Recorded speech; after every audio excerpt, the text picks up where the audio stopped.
சகோதரிகளை விடுதலை செய். சீண்டாதே சீண்டாதே சீண்டாதே சீண்டாதே சிறுபான்மையை சீண்டாதே சீண்டாதே பறிக்காதே பறிக்காதே பறிக்காதே பறிக்காதே சிறுபான்மையின் உரிமைகளை சிறுபான்மையின் உரிமைகளை ஒருபோதும் பறிக்காதே ஒருபோதும் பறிக்காதே. தூண்டாதே தூண்டாதே தூண்டாதே தூண்டாதே போராட்டத்தை தூண்டாதே போராட்டத்தை தூண்டாதே.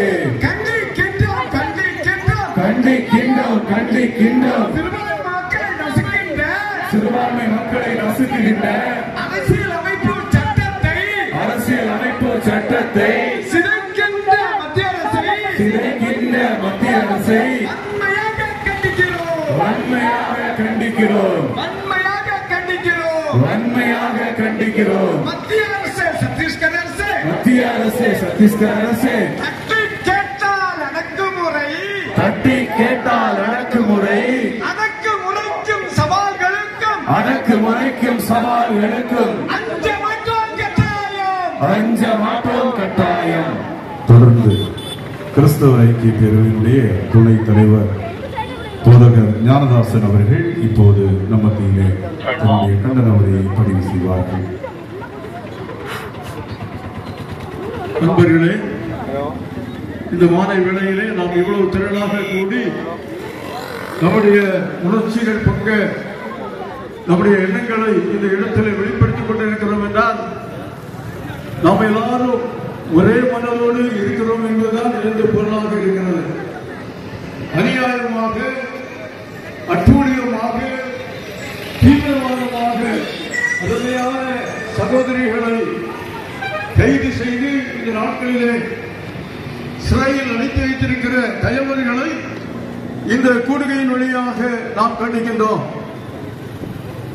கிறிஸ்தவர்களை துன்புறுத்துவதற்காக இன்று மத்தியிலே ஆளுகின்ற அரசு கட்டணம் கட்டி பலவிதமான தீய செயல்களை செய்து கொண்டிருக்கிறது.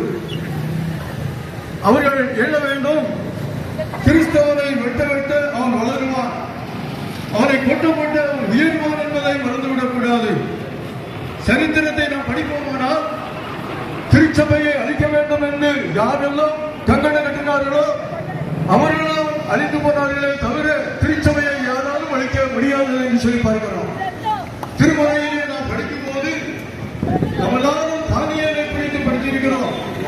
தானியேல் என்ற ஒரு பக்தரை அநியாயமாக அவன் மதத்தை வழிபடுகிறான் என்று எண்ணத்தை வைத்து அவனை சிங்கக்கவியிலே போட வேண்டும், அவனை அழித்து விட வேண்டும் என்று சொல்லி கயவர்கள் முயற்சித்தார்கள். அமிதமாக அந்த ஆணைக்கிழங்க சிங்கக்கவியிலே போட்டார்கள். ஆனால் சிங்கங்களோ இந்த தானியேலை ஒன்றும் செய்யவில்லை. அதே வேளையில் இந்த தானியேல் சிங்கக்கவியிலே போடுவதற்கு